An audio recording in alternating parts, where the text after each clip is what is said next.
Another classic being taken care of. This is an 87 420 SEL, but this procedure is basically for most of them.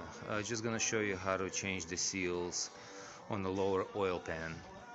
It's very simple. Drain the oil, which I don't have to tell you how to do that. Now, the oil pan is right over here. There's 20 bolts around it. Be very careful when you take them off. First clean it all off, use the brush, and then use a 6mm H6 to take the bolts out. Very carefully drain the oil out of the pan. Put it aside. Don't forget to replace it with a new bolt and the new crush ring, which are right here. New bolt, new crush ring. Now, while you're down here, check the chain, make sure it's nice and tight. Check everything else, make sure everything is nice, clean, no residue. Whatever residue is, see if you can clean it off.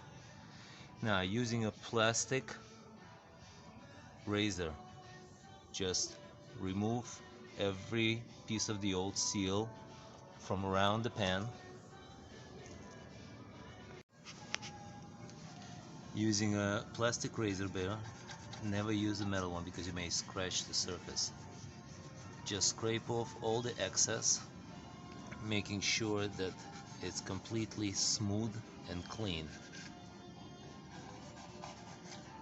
Just go all the way around and take off every tiny little imperfection that you see. I mean, this discoloration you can do nothing about unless you sand it down, which you really don't want to do. Just remove all the excess. You just go all the way around, take it all off.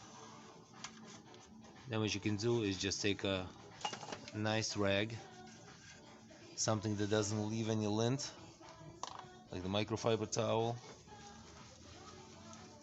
and just wipe everything off. Clean them in with brake fluid and wipe off with microfiber towel. Then install the gasket. Make sure you use original Mercedes-Benz.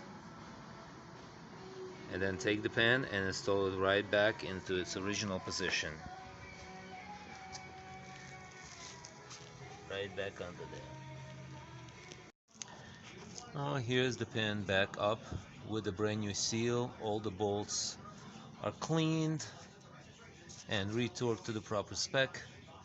The only thing is you can't get these from the dealer anymore, so if you want to replace them you gotta look for the right size. So these weren't as horrible, so I cleaned them up as much as I could, used a metal brush and some kerosene and put them all back in this location. Just make sure you torque them to the proper spec, don't over torque them or they'll leak. And I hope this helps.